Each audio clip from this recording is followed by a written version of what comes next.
ISIS is transforming 21st century warfare with a 21st century weapon, social media.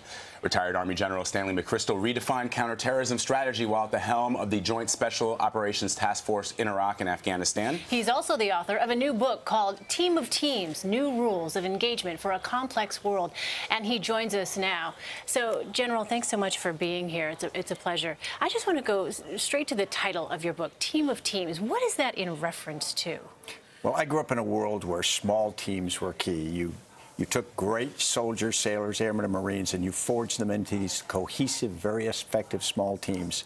But then when we got in Iraq in 2003 and 2004 and started losing the war, despite these great teams, we learned that that wasn't enough. That as you scale the effort, you couldn't take the separated, discrete work of good teams and be effective unless you pulled them together into a team of teams, which is really a seamless network of organization. And it's difficult because it's what any organization finds when it tries to scale.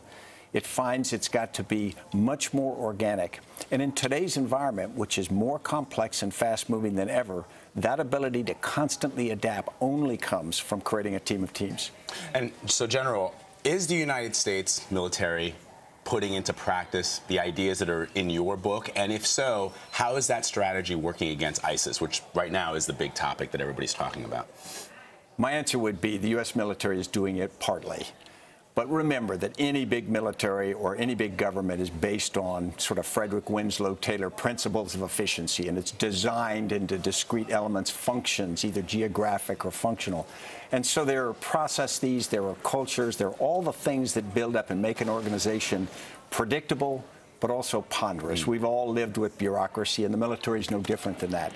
The problem is, fighting someone like ISIS, we think that somewhere ISIS has a war room in which they control, like marionette puppets, all the movements of ISIS around the world. That's absolutely wrong. They are much more of a franchised idea in which they push out very general guidance, and then execution is done at very low levels using initiative. If we try to fight that with a traditional hierarchy, with a centralized war room, and we try to take in this information, by the time that information comes to the war room, we consider it for a while, we make a decision, and we put it out, it's already too late. It's already wrong. It's like trying to shoot at a moving target with a fixed weapon. So what needs to change then? Because, you know, if this has been the strategy of the U.S. military here for decades, what needs to be different here as it approaches a problem like ISIS? Well, it's not just the military.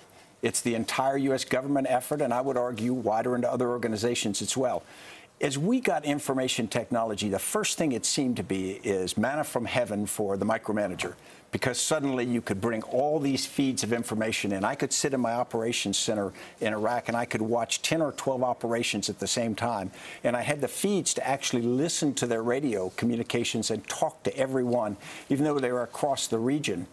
And so the temptation is, I now, as the wise person, can control these, and I know the most. The reality is that's completely wrong. Things are happening so fast down at the point of action that instead of trying to do that, what you have to do is reverse the mindset, push the information, the context you have down to that low level, and let them make decisions, because as things are occurring that quickly, only they will have that fingertip feel for what's occurring. Only they will be able to make the kinds of adaptation, but they can't do it unless you push the information down. And in most traditional hierarchies, we have this push the information up and let the wise people make the decision. General McChrystal, I want to read to you a quote that's thousands of years old, but I first learned it when I was a young cadet in the Reserve Officer Training Corps. This is from Sun Tzu, and the quote that I selected: if he is superior, talking the enemy now, if he is superior in strength, evade him. If your opponent is temperamental, seek to irritate him. Pretend to be weak that he may grow arrogant. Attack him where he is unprepared. Appear where you are not expected. We talk about the difficulties, the complexities of war today. We understand that, but these tactics that were employed very effectively by Ho Chi Minh during the Vietnam War, sounds to me, this is ISIS, isn't it?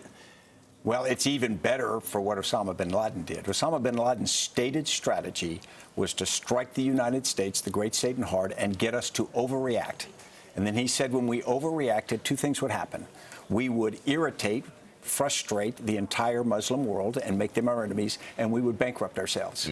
And if you look at what happened, we did. We overreacted very quickly. We created a lot of ill will in that process, and we put ourselves on a hind foot. ISIS, in many ways, does the same thing. They attack in places. They make us feel like we've got to constantly react. We're constantly on the defensive. Their use of information technology makes us feel like they're around every corner and behind every door, and they are not. But if they can, they want us to believe that they are, right? And their stated plan has been to goad us into putting our boots on the ground. Well, I think they're trying to goad us into overreaction in many ways. Yeah. They would like us to possibly put forces on the ground. I think they'd like us to do a lot of things that might create more resentment in the region. And so anything we do needs to be very carefully thought out, but also very carefully tailored to the constant changes on the ground. Because if we think we've figured out al-Qaeda's strategy, we get in a small room, come up with a perfect counter to it, and go to execute it, they will change it as soon as we start. It's chess. If you think of the game of chess, it's interdependent. Your next move is based upon your opponent's last move. You don't start with a set strategy that won't change. And that's the way we've got to approach these kinds of activities. All right. General McChrystal, before I let you go, they're asking us to wrap, but I just have a very quick question for you. What is, understanding that war is serious business, but what is your favorite wartime film that you've ever watched? Wow, I mean, everybody remembers when you were a kid. Yeah. My dad took me to see the movie The Longest Day. Oh, yeah, of course. Yeah. Great and film. of course, after that, I wanted to be a paratrooper. And then later, I told him I wish he'd taken me to see the movie Wall Street. General McChrystal, thank you so much, sir, for being with us. Much. Appreciate it. Thank you.